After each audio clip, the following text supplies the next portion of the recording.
Hi, I'm Melissa Gallagher. I'm the owner of Healthy Being by Melissa, and I am a naturopathic physician. And I focus with a lot of my clients on managing inflammation. And inflammation, if that's something you're dealing with, this video is specifically for you. And what I want to do today is break down and explain 5 of the main ways that your body produces inflammation and why it's producing inflammation and what's causing inflammation. So a common question that I hear from my clients is, how can I be inflamed? I eat well, I'm trying to manage my lifestyle, and sometimes there's things we can control and there's others that can be a factor that can cause greater difficulty for the body to manage inflammation. But this video, I'm going to break out 5 reasons that we are dealing with inflammation. The first reason is diet. So diet's an easy one to manage. It's an easy one to make some great immediate changes. It's something that can greatly impact our system and manage inflammation from a gut perspective. And truly, the gut is the source of a lot of inflammation systemically that causes brain fog and swelling in the joints, arthritic pain, even chronic conditions like lupus and fibromyalgia and rheumatoid arthritis. They all come from inflammation. So if you are looking at a diet, some of the things I'd recommend you eliminate would be dairy, soy, corn, and wheat products. A lot of times those are the biggest inflammatory producing foods.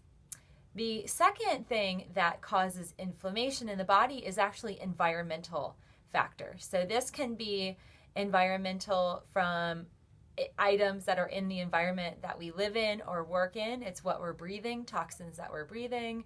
It can also be included in ingredients that we're using for our hair care, our skin care products, when we're washing our bodies, washing our dishes at home. There are certain environmental factors that can cause inflammation. So that is something that you can start to look at. I'd recommend looking at the Environmental Working Group. It's a really good resource for you that's online that gives you information about ingredients in skincare products and home care products. I'll include a link down below. The third thing that is a big factor is a lack of exercise. So if you're not exercising, this is one of the easiest and fastest ways for you to get inflammation reducing in your body. And basically, exercise moves the muscles, which moves the lymphatic system. I'm a lymphatic therapist, and one of the first things that I do when I'm working with folks lymphatically is to make sure that they're exercising, or at least doing something that's moving their body, moving their joints, moving their muscles to get that inflammation out of the body.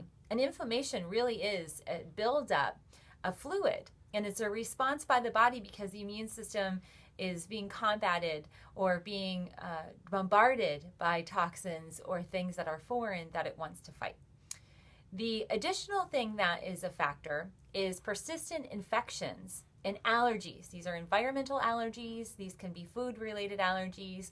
So you see how that diet environmental aspect comes to play here. Persistent infections like where you have slowed wound healing, or even candida or yeast infections. Yeast can be like vaginal or ear-related yeast infections. Thrush can be a factor where folks have that in the oral cavity, and also systemically, candida is one of the biggest causes of inflammation in the body.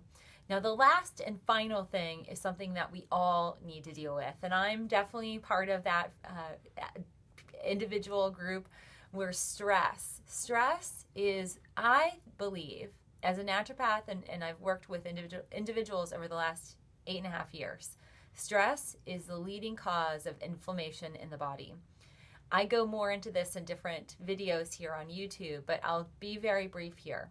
Stress causes us to produce cortisol, which is the body's natural response to stress. It's a hormone. Cortisol is a hormone produced by the body. It's in the fight or flight degree or element of the body, and it's produced by the adrenals. And cortisol, usually, if you're an individual like myself or anybody else and you're dealing with different stressors, you might have a little bit more cortisol being produced during certain times. If you're in rush hour traffic, you're in a really rough meeting with your boss or colleagues, or if you have a deadline to meet, or you're feeling rushed and you kind of have that kind of fight or flight syndrome, and we know what that feels like. It's very stressful. Anxiety, panic attacks, things like that that are all related, that's all about stress. An inability to sleep, having hormonal imbalances, that's all a factor of cortisol. And cortisol, physically, you can see by folks that gain primarily weight in the midsection. It's almost like people have an inner tube around their midsection. That's all cortisol, and it's all inflammation. And chronically, inflammation can lead to metabolic syndrome, and it can lead to heart disease and things like cancer. So this video is for you out there that might be dealing with inflammation, be it arthritis or fibromyalgia, whatever it is. I want you to look at these 5 things that I've listed here, and there's more information down below, and start to eliminate those from your daily routine. Eliminate it from your life. Stress can be eliminated easily by meditation. It can be alleviated by eating well, sleeping well, and practicing self-love and self-care. So that's my gift to you today. If you like this video, please give me a thumbs up, and I recommend you share this with your friends and family. These are 5 easy ways for us to eliminate inflammation from our body so that we're healthier and happier in our older ages. Thanks, folks. I hope you have a great day, and thank you for your time.